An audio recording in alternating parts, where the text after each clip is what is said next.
Bonjour et merci de recevoir le pain de vie chez vous. Dans l'évangile de ce jour, Jésus nous parle d'un grand repas préparé par un homme. Tout est prêt, les plats sont sur la table, la fête peut commencer. Le maître du repas envoie ses serviteurs appeler les invités, mais à la grande surprise, personne ne vient.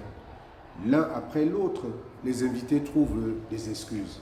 J'ai acheté un champ, je dois aller le voir, dit l'un.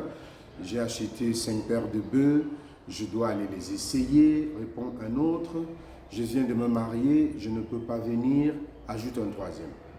Chacun a une raison qui semble valable. Alors déçu, mais pas découragé, le maître envoie à nouveau ses serviteurs inviter les pauvres, les extropiés, les boiteux, les aveugles qui se trouvent dans les carrefours. Le désir de ce maître de ce repas est de voir la salle du banquet remplie et que le repas qu'il a préparé soit partagé. Comme ces invités de l'Évangile, nous aussi nous trouvons souvent des raisons pour ne pas répondre aux appels du Seigneur.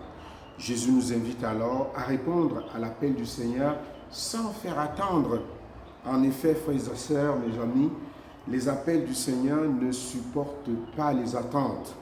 À travers la parabole du grand banquet, Jésus, notre Maître, nous révèle alors la tendresse d'un Dieu qui prépare une fête pour tous, mais que beaucoup refusent par distraction ou indifférence.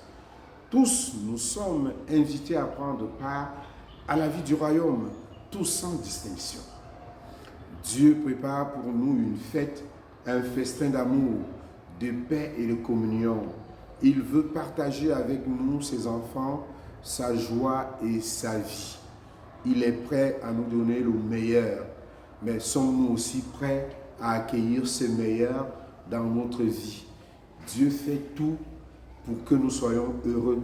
Sommes-nous prêts à prendre ce chemin du bonheur qu'il nous trace? Aujourd'hui encore, le Seigneur t'invite, il m'invite. Qu'allons-nous dire? Allons-nous trouver des excuses parce que préoccupés par l'une ou l'autre situation de notre vie? Et pourtant, la solution de notre vie se trouve auprès de lui. Puisse le Seigneur nous donner la grâce d'être disponible pour répondre à ses appels en tout temps. Que rien ne nous arrête quand il s'agit de répondre aux appels du Seigneur qui fusent de partout. Dieu nous appelle et les bruits de notre monde nous empêchent d'entendre sa voix. Puisse la voix du Seigneur nous habiter et que les bruits de ce monde ne nous absorbent pas pour que nous puissions répondre à l'appel du Seigneur pour assister à ce grand festin de son amour, à ce grand festin de la vie éternelle, à ce grand festin qui nous comble de vie, de joie, de paix. À tous et à chacun, nous souhaitons une très bonne journée.